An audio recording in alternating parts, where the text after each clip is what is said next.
지극히 개인적인 생각으로 북한의 정세를 파헤치는 수근수근 시간이 찾아왔습니다. 준현 씨 안녕하세요. 네, 안녕하세요, 민수 씨. 네, 준현 씨 아주 큰 사건이 일어났죠? 아우, 한국을 들었다 놨다. 신문사들, 방송사들 대목을 만났습니다. 아주 김정은 요물. 네. 아주 그냥 큰일 났습니다, 지금. 박근혜 대통령 이번 또 지지율 올라갈 수도 있겠어요. 또 반짝하고 또 올라가겠죠? 박근혜 대통령 지지율이 북한 특수가 좀 있잖아요. 김정은 특수.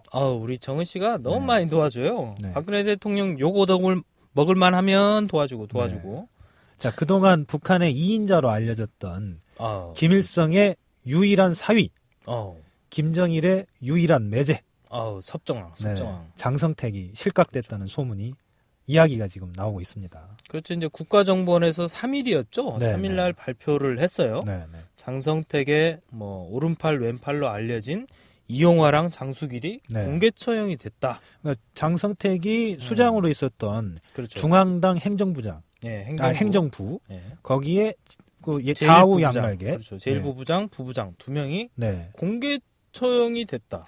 근데 중앙당급 이 정도의 고위 간부를 공개 처형한 적이 있나요?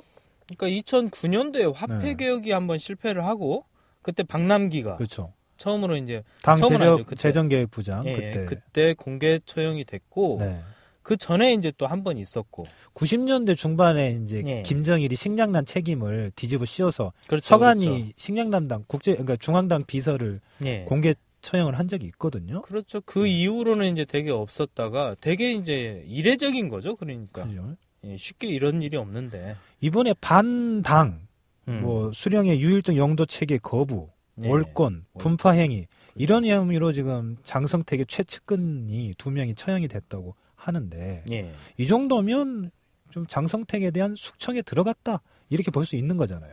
그렇죠. 이제 장성택의 오른팔 왼팔을 잘라버렸다라고 하는 건 이제 장성택도 거의 이제 힘을 상당히 많이 뺏겼다는 거죠. 지금 근데 외국에 나가 있는 장성택 계열 사람들도 불러들이고 있잖아요. 그렇죠. 일단 장성택 가족들, 그러니까 일가 매형이랑 러시아에 있었던 장성택 누나 가족 다 들어왔고, 그다음에 말레이시아 대사로 있었던 사람, 조카죠, 조카. 이 조카도 지금 불려 들어왔고 소환이 됐다는 소리네요. 그렇죠. 지금 원래 장성택이가 그러니까 작년 이제 당 쪽 장악을 하면서 군대에 있는 외화벌이 사업들을 싹 빨아들였다는 이야기가 있거든요. 거의 다 장성택 밑으로 들어가서 북한에 있는 외화벌이 기구들도 대부분 장성택 계열이다라고 얘기를 많이 했었죠. 그 전에 김정남이가 좀 밀려나기 전에 김정남 선 타고 외화벌이 나갔던 사람들이 김정은, 김정철 선 타려고 막 기를 쓴 적이 있거든요. 지금 이미 다 이제 사실 이게 어느 정도 지금 이번에 밝혀진 거지만 이 정도까지 올리면 상당히 오랜 기간 동안 준비를 했을 거란 말이죠. 그렇죠. 그 사이에 북한, 중국에 있는 사람들도 대부분 지금 막 선을 갈아타려고 난리를 쳤을 거예요. 자, 그러면 장성택의 누이, 조카, 매형까지 지금 불러 들어갔으면 장성택 계열의 다른 사람들도 지금 언제 들어갈지 알 수 없는 거네요. 벌써 가족들은 거의 다 들어왔고, 이제 장성택 같은 경우도 이제 거의 힘을 많이 뺏긴 것 같아요. 지금 어딘가에 가택연금을 당해서 자기 비판서를 쓰고 있다는 이야기가 있는데, 그렇죠. 매일매일 김정은한테 한 장씩. 참. 자, 근데 이번에 이 정보 상당히 큰 정보잖아요. 그렇죠. 미국의 CIA도 북한 정보만은 알기 어렵다고 할 정도인데, 장성택이 실각됐고 그 측근들한테 공개 청산을 당했고 뭔가 지금 숙청의 움직임이 보인다. 어떻게 얻은 겁니까 이게? 일단 국가정보원에서 밝힌 건 되게 오랫동안 준비를 했다라고 했고 그다음에 이제 감청, 몰래 들었다, 감청을 했다라고 하는 게 하나가 있고 또 하나는 이제 사람, 휴민트라고 하나요? 사람을 통해서 정보를 얻었다. 그러니까 감청을 하고 계속 동향을 지켜보면서 사람들과 교차 확인을 해가지고 터뜨렸다는 이야기네요. 그렇죠. 이제 사실 국가정보원이 올해 작년부터 해서 되게 많이 얻어맞고 있고 얘네들이 좀 정신이 없다 이런 평가들도 있는데 사실 이건 되게 큰 사건이잖아요. 이거는 만약에 아니다고 하면 큰일 나는 거죠. 소위 말하면 완전 바보 되는 거예요. 국가정보는 이제 해체해야 돼요, 진짜. 심지어 지금 바이든 대통령이 한중일 순방하는데 아베 쪽이 지금 뭐 미국 국가안전 뭐 보장회 이런 거잖아요. 뭐 이런 걸 할 때 장성택 이후에 북한 정세 이거 논의도 했고 바이든 대통령 박근혜 대통령 곧 만날 텐데 그렇죠. 그 이야기도 할 거다. 그럴 정도로 사실은 주변 나라에 엄청난 파장이 예상이 되는 문제잖아요. 세계적으로도 중국도 지금 당장 발등에 불이 떨어졌죠. 장성택이 없는 북한이라고 하는 사회가 어떻게 갈 건가에 대해서 관심이 집중되고 있죠. 그러니까 한국 일각에서는 또 음모론을 이제 제기를 해요. 그러니까 지금의 무슨 그 정국을 덮기 위해서 그러니까 뭐, 국가정보원이 터트린 거 아니냐 하는데 국가정보원에 뭐 이런 걸 덮으려고 일부러 터트린 거 아니냐. 근데 그러기에는 너무 큰 사건이죠, 이거는. 그죠. 너무 이건 역풍 맞으면 아예 그 남재준 원장은 그냥 사퇴해야 돼요. 이런 정도면. 원장 문제가 아니죠. 국정원 자체가 없어지는 거라고 보시면 돼요. 차라리 진짜. 근데 이제 뭐 통일부도 그렇고 김관진 국방부 쪽에서도 주요 지휘관 회의에서 대비도 하는 걸 보면 국가 차원에서는 이건 이제 진짜로 보는 것 같아요. 어느 정도 확인이 됐다라고 하니까 이제 그렇게 움직이는 거라고 저는 생각을 하고 그래서 장성택이 이제 왜 실각을 했을까 이제 그 문제에 대해서 좀 더 살펴보는 게 나을 것 같아요. 자, 그러면 이 엄청난 정보 뒤에는 도대체 무슨 일이 있을까? 그렇죠. 그 우리가 좀 이야기를 해볼까요? 예. 근데 최근에 이제 여러 소식통들, 북한 쪽 소식통을 종합을 해보면 이 정책 문제를 놓고 김정은과 장성택의 갈등이 있었다는 이야기가 지금 상당히 좀 설득력이 있어요. 그러니까 그쵸? 이제 계속해서 나오는 얘기들이 뭐 여러 군데에서 나오고 있으니까 이제 일단 설득력이 좀 있어 보이고 특히 경제특구 문제. 그렇죠. 예, 뭐 김정은이 이번에 13개 경제특구를 만들겠다 해서 우리도 잘 먹고 잘 살아보자. 이 생각을 갖고 이제 만들자고 했는데 장성택 입장에서 보면 그렇죠. 아무리 우리도 이제 저희도 몇 번 얘기했지만 그렇게 한다고 해서 되냐. 그러니까 장성택 입장에서는 그런 거죠. 있는 거라도 일단 잘하면서 중국식의 이런 개혁 개방을 하는 게 낫지 않나. 뭐 이런 얘기를 했을 게 좀 저는 그렇게 생각이 되고. 근데 이제 장성택 같은 경우에는 벌써 지금 당 쪽에서 생활한 게 오래됐어요. 그렇죠. 이제 70년대 초반에 김정일과 함께 이제 거의 등장을 하다시피 했고, 그럼 벌써 한 40년 넘게 당에서 일을 한 거잖아요. 그러니까 북한의 현재 상황, 그렇죠. 돌아가는 판국, 어떻게 해야, 무슨 문제가 있고, 뭘 어떻게 해야 되는지, 걔는 아마 눈에 뻔히 보일 거단 말이에요. 그렇죠. 이제 김정일 옆에서 모든 걸 다 지켜봤기 때문에. 그러니까요. 그리고 보고 듣고 이런 정보의 양이 김정은보다는 훨씬 많잖아요. 그러면 저 정은 씨의 그 기본 내놓은 노선에 나름 어떻게 보면 반대하는 모양새가 돼버렸네요. 그렇죠. 약간 비판하는 모양새가 됐고 사실 그게 이제 북한 사회에서는 용납이 안 되는 거잖아요. 그러니까 원래 수령이 이야기하면 무조건 해야 돼요. 무조건 접수 관철, 옹호, 뭐 이런 거잖아요. 뭐 젊은 사람인데 그렇죠. 자꾸 옆에서 이제 나이 든 꼰대가 계속 잔소리하는 거야, 잔소리. 그러니까 이제 지금 정은 씨가 이제 2년 되니까 그렇죠. 돌아가는 판국도 알고 처음에는 고모부 이야기를 이제 많이 듣긴 했을 거단 말이에요. 계속 잘 들었겠죠. 고모부가 또 간부들도 다 파악하고 있고, 그렇죠. 또 성향도 알 테고, 그 다음에 또 여러 가지 정보가 올라올 거 아니야. 당, 군대, 행정부 올라오면 그걸 보고 이제 판단하는 능력도 좀 더 있을 거고. 당연히 더 높죠. 그런데 의지를 많이 했는데 이제 또 1년, 2년 해보니까 할만하네. 할만도 하고, 그리고 또 이제 주변에 아첨군들이 많다 보면, 그렇죠. 이 똑똑한 사람도 판단력이 흐려질 수밖에 없어요. 그러니까 장성택은 아마 정은이가 이렇게 가면 너가 좀 위험하니까 그러니까 이렇게 가는 게 좀 안전 이런 정도의 아마 이야기를 해준 걸 이건 수령의 권위 훼손 아니야? 이렇게 생각하지 않았나 싶어요 저는. 그러니까 장성택 입장에서는 김정은하고 이미 한 배를 탔기 때문에 이 배가 이 침몰하면 안 돼요. 그래서 이제 이렇게 가야 됩니다. 이렇게 가야 됩니다. 계속 얘기하지만. 김정은은 이제 머리 컸다고 이제 얘기도 안 듣고 자꾸 다른 사람 얘기만 듣고 그러다가 이제 장성택이 약간 밉보이지 않았나 싶어요. 자, 결국 그럼 이번 사건은 김정은과 2인자로 통했던 장성택의 그 갈등, 그렇죠. 그리고 수령의 권위를 지키고자 했던 김정은의 숙청, 뭐 이런 정도로 좀 정리를 해볼 수가 있겠네요. 김정은 입장에서 보면. 가장 큰 적이 장성택이죠. 자기를 넘어설 수 있는 사람은 장성택이다. 라고 하는 생각이 하나 있었겠죠. 사실은 그렇죠. 이게 북한처럼 예. 북한의 가장 핵심은 그거거든요. 수령의 유일적 용도.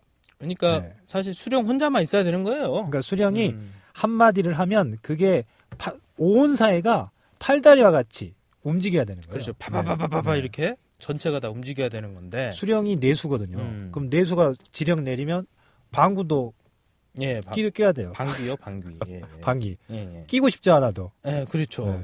끼기 싫어도 껴야 되고 먹기 싫어도 먹어야 되는 거고 뭐 이런 거죠. 그거를 김정일이 살아생전에 구축하려고 엄청 노력했고 사람도 많이 죽였고 구축해 놓고 정은이한테 넘겨줬는데 문제는 지금 장성택의 눈치를 보는 간부들이 생겨나버린 거예요. 군대, 그렇죠. 당, 뭐 외화부리 쪽은 진짜 많이 봤을 거고. 그러니까 이제 장성택이 그렇게 권력을 이제 쭉 획득하는 과정을 좀 보면 이제 김정일이 진짜 이제 똑바로 살아있을 때는 장성택이 계속 눈치만 봤잖아요. 눈치 엄청 봤죠. 언제 죽을지 모르니까. 그것도 김정일 있을 때 2번이나 혁명화 보냈어요. 그렇죠. 이제 김정일 따라서 괜히 측근자들 데리고 비밀 파티 했다가 걸려서 한번 쫓겨갔고 또 2004년에 한번 쫓겨내려갔고. 그렇죠. 근데 여기서 이제 좀 눈여겨봐야 될 게 피부치를 죽이면 대단히 그 이미지, 그렇죠. 영상이 안 좋아지기 때문에 살려둬요. 죽이지는 않아요. 대신 정치적 식물이 인간을 만들어버려요. 그렇죠. 뭐 이제 그 김정일의 이복 동생들이었던 김평일이라든지 뭐 등등 이 사람들 다 뭐 외국에 대사로 내보내놓고 아무것도 못하게 하잖아요. 거기는 이제 저 중앙당 아마 조직 지도부에 뭐 10과인가? 저도 정확히 지금 기억은 안 나는데 전담 부서가 있어요. 그래서 격가지들은 도단하면 안 된다. 그러니까 그렇죠. 그 수령에서 도단한 온가지는 김경희, 김정일이고 그 외에는 누구도 권위가 올라서도 안 되고 다른 간부들이 이 권위 외에 다른 사람의 그 기대서도 안 되는 거예요. 아, 그렇죠. 그래서 김평일, 뭐 김영일, 뭐 김경진 여동생, 배다른 동생들은 사람들이 접촉을 안 해요. 그러니까 거의 뭐 사람 취급을 못 받는 거 그냥 지나가는 혼자 사는 거 혼자 그냥 거의 뭐 투명 인간이죠. 삼천 김영준은 18년간 유배 보내버렸어요. 양강도 쪽으로. 그렇죠. 그리고 이제 그 김성애, 계모했던 김성애 같은 경우도 의부더머니 김성애도 그렇게 매장을 거의 시켜버려요. 거의 뭐 매장 당한 거고. 근데 그 와중에 유일하게 장성택만은 그래도 2번의 혁명화가 있긴 했지만 곁에 뒀어요. 왜냐하면 김경희의 남편이니까요. 그렇죠. 김경희의 남편이니까 놔둔 거지. 김정일이 또 김경희 씨를 대단히 아꼈대요. 그러니까 뭐 거의 뭐 공주 대접을 받고 지낸 사람이잖아요. 김경희 같은 사람은. 그렇기 때문에 이제 장성택이 지금까지 살아남을 수 있었던 것 같은데. 장성택이 또 눈치도 좀 빠르고 머리도 잘 돌아가고 그렇죠. 말도 잘하고 술도 잘 먹고 유머러스도 하고 그리고 노래도 잘하고 사람들을 끌어모으는 매력이 좀 있다고 해요. 그래서 주변에 사람들이 금방 모인다라는 평가가 많아요. 이 사람이.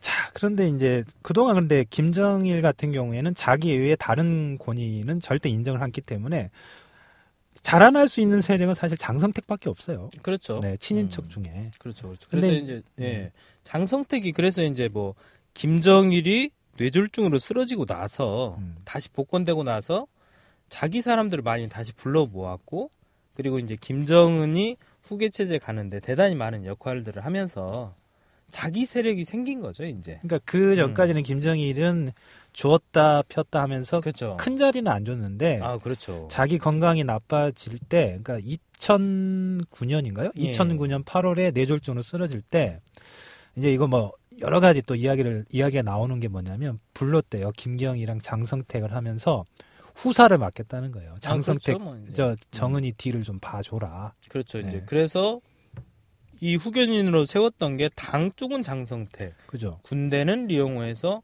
김정은을 잘 보필해라. 그러니까 이제 사실 리용호 세운 게 장성택이 분명히 이제 김정일도 머리가 그렇죠. 돌아가는 사람이니까 장성택을 절였을 때 분명히 올 걸 할 거다고 예상을 하고 그 견제를 이용호한테 맡긴 거잖아요. 그렇죠. 그래서 이제 군대라고 하는 가장 큰 그 당시에는 지금은 이제 김정은 씨가 들어서면서부터는 당의 권위를 살리고 있지만 그때는 군대가 절대적이었으니까요. 선군 정치였고. 그래서 리용호의 힘이 더 클 수밖에 없는 상황인 건데 그걸 또 리용호 그냥 숙청해버리면서 작년에? 장성택이 네. 먹어버린 거죠, 다. 그냥. 근데 사실은 뭐 북한은 기본은 뭐 성군 정치 하더라도 당이 모든 걸 장악하기 때문에 예. 또 이제 김정일이 죽기 전에 모든 걸 당 중심으로 풀어갈 수 있게끔 조직을 그렇죠. 다 재편을 해버렸기 때문에 장성택이 뒤에서 상당 부분 조정을 다 한 걸로 보이는데 그러면서 아주 최전성기를 장성택이 누렸습니다. 아, 그렇죠. 이제 뭐 김정은 같은 경우도 당 간부들한테 누구보다 가까운 혁명 동지 이러면서 장성택을 소개했고, 그래서 장성택이 이제 뭐 갖은 권한을 갖고 있었잖아요. 뭐 일각에서는 이제 행정부가 사실 조직 지도부가 사실은 당에서 조직 지도부랑 선전선동부가 그렇죠. 가장 힘이 그렇죠. 센데 그렇죠. 여기에서 갖고 있었던 가장 핵심들만 다 빼가서 행정부를 만들었다. 그럼 감찰권, 인사권을 가져갔던 그렇죠. 소리인가요? 그래서 언제든지 다 감시를 할 수 있는 권한을 장성택이 가졌다라는 거죠. 그러니까 중앙대 행정부 같은 경우에 국가안전보위부, 네. 안기부, 그렇죠. 국정원에 해당하고 또 사회 인민보안상이죠. 예, 그러니까 그렇죠. 양대 그 감시 체제를 갖고 있고 재판소까지 다 그렇죠. 사법권 사법권 전체, 그다음에 네. 뭐 경찰, 공권력이라고 할 수 있는 이런 권력들도 다 장성택이 쥐고 있었던 거죠. 이제 그래서 그런가 이게 작년 8월에 장성택이 예. 중국 방문했을 때 중국이 정말 국빈 대접을 했어요. 거의 정상급 대접을 하더라고요. 아, 그러니까 그 보통 중국에서도 그렇게까지는 안 하잖아요. 네, 사실 네. 국빈들이 오는 경우를 제외하면. 그렇죠. 그리고 큰 나라 국빈들이 오는 경우에 그렇게 하지만 북한 그 조그마한 나라 사실 별로 대접할 게 없는데 장성택이 왔는데 거의 뭐 김정일급으로 대접을 했어요. 그 다오이다오 영빈관 예, 거기 그렇죠. 묻었고 후진타오 주석하고 원자보 전 총리도 예. 만났어요. 쉽게 만났죠. 쉽게 아니, 만나고. 최룡해 정치국장 같은 경우는 뭐 이번에 갔었을 때도 네. 사실 겨우 빌다시피 해서 시진핑 만났죠. 그것도 오후에 늦게 만났잖아요. 옷도 이제 갈아입으라고 네. 해서 옷 안 갈아입고 군복 입고 안 만난다 그래가지고 그렇죠. 네, 그냥 대단한 약간 모욕을 당했는데 수모를 당하고도 네. 겨우 만났는데 장성택은 가니까 네. 대접을 해주더라 이거죠. 자, 그러면 이제 그래서 그런지 모르겠어요. 그러니까 장성택이 당 쪽 권력도 쥐었지 또 군대 쪽도 뭔가 또 선이 있었을 거고 심지어는 이제 돈이잖아요. 외화벌이에 그렇죠. 이제 해외로 나가는 외화벌이 상당 부분을 군대 것까지 이제 장성택이 상당히 장악했다고 하는데 그래서 그런지 거만한 모습들이 종종 목격이 됐잖아요. 그렇죠. 뭐 네. 이제 노동신문에 나와 있는 사진만 보더라도 네. 김정은이 막 얘기하고 있는데 혼자 이렇게 삐딱하게 앉아 있고. 진짜 이렇게 삐딱하고 있더라고요. 네, 원래 뭐. 이렇게 다 이러고 있는. 그렇죠. 다들 이렇게 각 잡고 이렇게 앉아 있잖아요. 근데 이제 삐딱하게 앉아 있고. 작년 4.15 열병식 때인가요? 예, 그렇죠, 그렇죠. 정은이랑 옆에 채령에 격려 딱 했는데 장성택이는 하늘만 보고 있더라고요. 그냥 혼자 놀고 있어, 멍 때리고 있고. 그리고 뭐 다른 데서는 뭐 짝다리 짚고 있고 네. 심지어 주머니에 손 넣고 있고. 네. 아니 어떻게 수령 옆에서 사실은 그거는 용납이 안 되는데. 그죠. 저런 사회에서 수령 유일적 지도 체제 그렇죠. 사회에서 자 그러면 장성택은 사실 네. 뭐 표면상으로는 그 정책에서의 마찰이라고 하는데 결국은 수령의 권위, 그렇죠. 수령의 유일적 영도 체계의 걸림돌이 된다고 판단했기 때문에 사실은 제거가 된 거라고 봐야겠네요. 그렇죠. 이제 뭐 김정은 입장에서 보면 이제 한 2년 해보니까 이제 이거 뭐 별것도 없는 것 같고 할만하다 뭐 이런 자신감도 생긴 것 같고 그리고 이제 가만히 보니 장성택 세력이 만만치 않다는 거죠. 그렇죠. 북한 사회에서 사실 어느 한 수령을 제외한 어느 세력이 생기는 게 안 되는 건데 그 전에는 아예 그런 거 꿈도 못 꿨죠. 그렇죠. 네. 근데 장성택 세력이 생겼단 말이죠. 장성택 사람들도 주요 기관에 다 포진돼 있고 그리고 이제 사실 리용호가 해임되면서 최룡해가 올라왔고 그러면서 이제 김정은이 젊은 사람들을 많이 대거 기용하기 시작하잖아요. 그러니까 자기 세력을 바탕으로 해서 장성택을 쳤을 수 있다. 그렇죠. 이럴 수 있겠네요. 이제 또 이 사람들이 계속 아첨을 했을 테고 그리고 공공의 적이잖아요. 장성택은 되게 큰 권력을 가졌기 때문에. 그러니까 다른 사람도 그만한 권력을 쥐고 돈과 권력을 쥐고 싶은데 걸림돌은 장성택이니까. 그렇죠. 그래서 장성택을 쳐낼 수밖에 없지 않았을까. 김정은을 등에 업고. 네, 그렇죠. 자, 근데 사실 그 김정일이 있을 때는 장성택은 그런 정도는 아니었잖아요. 그러니까 그렇죠. 언제나 뭐 2인자도 아니었죠, 사실은. 아니 그 눈치를 너무 많이 봤죠. 언제 줬다, 나 줬다 이런 정도인데 그렇죠. 정은이는 그렇게는 못할 괴물급이 돼버린 거예요, 장성택이. 그렇죠. 이제 김정은이 통제하기 어려울 정도로 이미 그만큼 김정은이 그릇이 작을 수도 있는 거예요. 역으로 보면 장성택이 더 큰 그릇인 거죠, 사실은. 사람들이 더 모이는데. 그러니까 그 사회에서도 걔를 쳐야 자기가 완전한 1인 독재 그렇죠. 권력을 장악할 수 있다고 본 거죠. 예, 그렇죠. 자, 비정한 권력의 하여튼 단면을 보고 있는데, 자, 문제는 북한이 이제 이런 큰 사건 같은 경우에는 대규모 숙청이 벌어집니다. 그렇죠. 네. 과거에 뭐 황장엽 선생님 망명 사건 이후에 이제 의견이 다 갈리는데 3,000명이 뭐 죽었다는 이야기도 있고 뭐 최대 숙청 규모가 뭐 6,000까지 된다. 이런 이야기도 있었거든요. 그러니까 뭐 일가 친척들에서 그리고 영향받았던 사람들 제자들 해서 전체 싹 하니까 뭐 3에서 한 5천, 6천까지 이렇게 보고 있죠. 그분은 학자잖아요. 뭔가 특별히 뭐 그 정치적으로 그렇죠, 뭔가를 많이 없는데. 하신 분이 아닌데 장성택은 한 30년 이상 했기 때문에 그 영향력, 그러니까 그 인맥이라는 게 상당할 것 같은데. 그러니까 이 사람들도 뭐 이제 밑에 있는 사람들이야 뭐 이제 선을 금방 갈아탈 수도 있겠으나 뭐 핵심적으로 이제 친했던 그렇죠. 사람들은 지금 막 벌벌 떨고 있을 것 같은데. 그렇죠. 이제 벌벌 떨면서 나를 치러 오면 어떻게 해야 되나, 나는 어떤 자세를 태도를 보여야 되나, 뭐 이런 걸 이제 고민하고 있겠죠. 김정일이 있을 때는 이제 도망가거나. 예. 근데 이제 지금은 모르겠어요. 지금은 아무튼 정은 씨도 있는데 궁지에 몰리면 뭔가 어떻게 해서 살기 위해서 저항할 수도 있을 것 같아요. 그렇죠. 이제 김정일 때랑 비교를 할 수 없는 게 김정일 때는 이게 세력화가 안 되기 때문에 뭐 얘가 반항을 한다고 해서 한두 명 반항하고 끝나는 건데 지금은 장성택 사람들이 주요 기관에 있기 때문에 이게 반항을 해버리면 한쪽에서 반항을 하면 같이 연쇄적으로 그래서 이제 큰 소요 사태가 일어날 수도 있다. 이런 얘기들이 많죠 지금. 그런 분석이. 그러니까 우리 살자. 지금 여기서 우리 하면 아예 우리 제기도 못하고 정말 죽는다. 그렇죠. 그래서 한번 미친 척하고 들고 일어났는데 김정은이 이걸 통제를 잘 못 해버리면 순식간에 이게 급변 사태로 갈 수도 있는 거죠. 자, 근데 무엇보다 이제 미운하고나 장성택은 김정은 체제를 좀 나름대로 하기 위해서 그래도 가족이기 때문에 그렇죠. 이게 미운정 고운정이 있을 거란 말이에요. 근데 이제 김정일도 그랬어요. 절대 권력이 있었지만 주변에 아첨하는 사람밖에 없다는 걸 너무 잘 알았지만 그래도 걔는 가려봤거든. 그렇죠. 가려보고 막 그걸 대단히 신경을 썼는데 정은이가 과연 장성택처럼 이야기를 제대로 해줄 수 있는 사람이 없는 조건에서 통치를 할 수 있을지 이건 좀 의문입니다. 그건 저도 좀 상당히 의문스럽고 글쎄요. 이게 이번 사건이 그냥 단순히 한 자기한테 걸림돌이 됐던 사람을 찍어낸 이걸로 끝날 건가? 그렇지는 않을 것 같아요. 뭔가 더 엄청난 일이 후폭풍처럼 생길 것 같아요. 일단. 오늘 북한 정서야 정말 큰 변화를 일으킬 수 있는 장성택 사건에 대해서 좀 이야기를 나눠봤는데요. 준현 씨, 오늘 이야기 어떻게 한 줄 평으로 정리할 수 있을까요? 장성택이란 옷을 벗은 김정은. 춥지 않냐? 추워. 겨울인데 엄청 춥습니다 지금. 외투 되게 두꺼운 외투를 하나 벗은 거예요. 그거 이제 두꺼운 살로도 안 가려집니다. 그렇죠. 정치적 차가움은. 오늘 뭐 준현 씨 너무 긴 시간 이야기하시느라 고생 많으셨습니다. 수고하셨습니다. 오늘 수근수근은 여기까지입니다. 북한 주민들이 자유롭게 말할 수 있는 그날까지 우리의 수근수근은 계속됩니다.